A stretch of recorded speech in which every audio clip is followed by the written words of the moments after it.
قوم آج یوم پاکستان ملی جوش و جذبے سے منائے گی۔ دن کا آغاز وفاقی دارالحکومت میں 31 اور صوبائی دارالحکومتوں میں 21 توپوں کی سلامی سے ہوگا۔ رمضان المبارک کے باعث یوم پاکستان پریڈ محدود پیمانے پر منعقد کرنے کا فیصلہ۔ یوم پاکستان پریڈ ایوان صدر کے احاطے میں منعقد کی جائے گی۔ پریڈ میں تینوں مسلح افواج کے دستے بھرپور شرکت کریں گے۔ صدر مملکت آصف علی زرداری یوم پاکستان کی تقریب کے مہمان خصوصی ہوں گے۔ پریڈ میں مسلح افواج کے دستے مہمان خصوصی کو سلامی پیش کریں گے۔ پاک فضائیہ کے لڑاکا طیارے ایوان صدر کے سامنے فلائی پاس کریں گے۔ پاکستان آرمی کا مایہ ناز پائپ بینڈ بھی فن کا مظاہرہ کرے گا۔ تقریب میں غیر ملکی سفیر اور دیگر اہم شخصیات بھی مدعو۔ 23 مارچ کی مناسبت سے ISPR کی جانب سے میرے محبوب پاکستان میری جان پاکستان نغمہ جاری۔ ملی نغمے کو معروف گلوکار عاطف اسلم نے گایا۔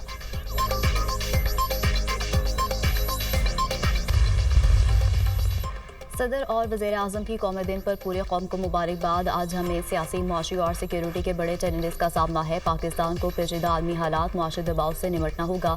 پائیدار ترقی کے حصول کے لیے چیلنجز پر قابو پانا ہوگا۔ ہم دہشت گردی جیسے افریت کا مقابلہ کر رہے ہیں۔ بہادر مسلح افواج مادر وطن کے دفاع میں بڑی قربانیاں دے رہی ہیں۔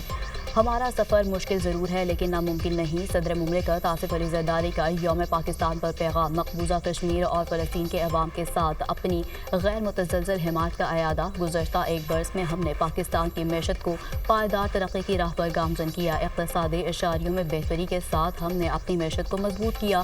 قومی اتحاد سے ہم معاشی خوشحالی حاصل کر سکتے ہیں۔ مسلح افواج، سیکیورٹی ادارے ملک کی خود مختاری اور استحکام کی حفاظت میں مصروف عمل ہیں۔ ایک مضبوط، خوشحال اور ترقی پسند پاکستان کی تعمیر جاری رکھیں گے۔ وزیر اعظم کا یوم پاکستان پر پیغام۔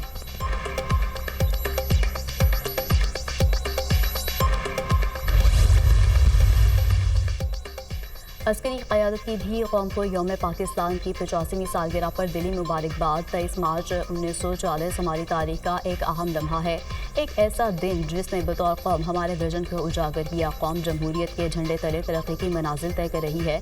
پاکستان اپنے جمہوری اداروں کو مضبوط بنانے، شہریوں کی فلاح و بہبود کے لیے پرعزم ہے۔ پاکستان کی مسلح افواج ہمیشہ چوکس اور ثابت قدم ہیں۔ مسلح افواج سرحدوں کی حفاظت، وطن کی خود مختاری کے لیے غیر متزلزل عزم کا اعادہ کرتی ہیں۔ آج کا پاکستان عالمی برادری کے ایک ذمہ دار ملک اور پرعزم رکن کے طور پر کھڑا ہے۔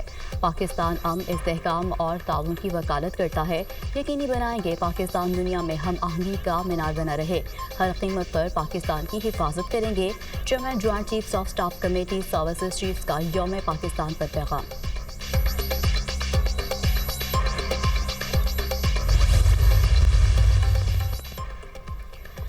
وزیر اعظم کا دورہ سعودی عرب سے واپسی کے فوری بعد FBR کی کارکردگی پر اجلاس۔ 34 ارب 50 کروڑ روپے کی ریکوری پر متعلقہ وزراء اور افسران کی پذیرائی۔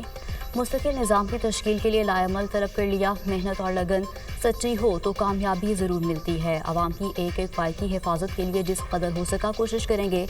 پاکستان کی تقدیر کو بدلنا ہے تو نظام میں مستقل بنیادوں پر تبدیلی ناگزیر ہے۔ دہائیوں کی خرابیوں کو ہمیں مل کر ٹھیک کرنا ہے۔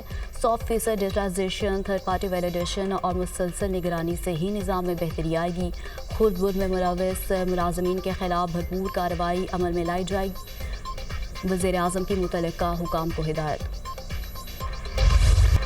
وزیر اعظم کی دورہ سعودی عرب مکمل کر کے وطن واپسی۔ گورنر جدہ نے وزیر اعظم کو ایئرپورٹ پر رخصت کیا۔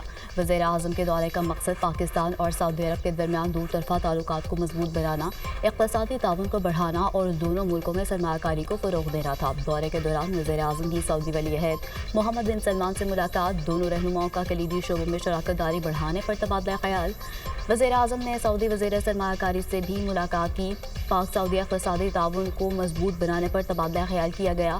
وزیر اعظم نے روزہ رسول صلی اللہ علیہ وآلہ وسلم پر حاضری دی اور وفد سمیت عمرہ بھی ادا کیا۔